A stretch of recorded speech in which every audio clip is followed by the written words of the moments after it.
మనుషులైనా జంతువులైనా ఒక దగ్గర కలిసి జీవిస్తున్నప్పుడు ఒకరి పట్ల ఒకరికి విలువ ఉంటుంది. మనుషులకైనా జంతువులకైనా అవి చేసే పనులను బట్టి వారికి గౌరవం లభిస్తుంది.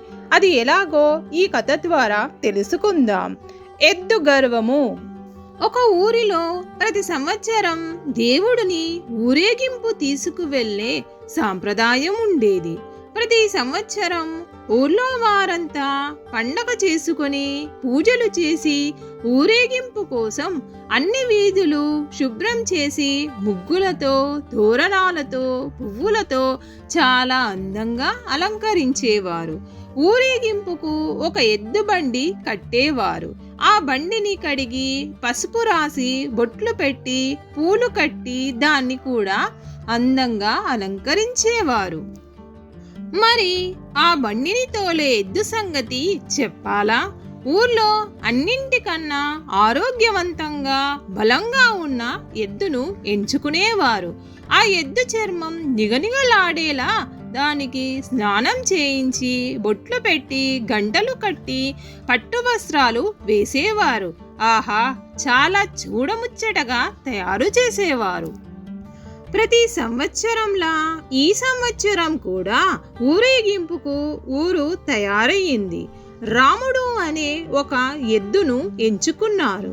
బాగా తయారు చేసి బండికి కట్టారు. గుడి ముందర నుంచోపెట్టి దేవుడి విగ్రహాన్ని బండిలో పెట్టి హారతి ఇచ్చి ఊరేగింపు మొదలుపెట్టారు. ఆ రోజంతా రాముడు ఎక్కడికెళ్తే అక్కడ మనుషులు వంగి నమస్కారాలు పెట్టారు. వెర్రి రాముడు ఇదంతా తనకి చేస్తున్న సత్కారం అనుకొని భ్రమపడ్డాడు. రోజంతా చాలా గర్వంగా పొగరుగా కొమ్ములు పైకి పెట్టి ఛాతి బయటకి పెట్టి నడిచాడు. తనలో తానే మురిసిపోయి పొంగిపోయాడనుకోండి. ఇక సాయంత్రంతో మళ్ళీ ఊరేగింపు గుడికి చేరింది. ఎదురు సన్నాహంతో బాజా భజంత్రీలతో గ్రామ ప్రజలు తమ దేవుడి విగ్రహాన్ని బండిలోంచి దింపి లోపలికి తీసుకుని వెళ్ళారు. విగ్రహం బండిలోంచి దిగంగానే ఇంకేముంది, అందరూ రాముడిని మర్చిపోయారు. ఎవరి పనుల్లో వాళ్ళు పడిపోయారు. రాముడిపై వేసిన పట్టు వస్త్రాలు తీసేసి మళ్ళీ రాముడిని ఎడ్లపాకలో తీసుకొని వెళ్ళి అక్కడ వదిలేశారు. ఎవ్వరు దండాలు పెట్టలేదు.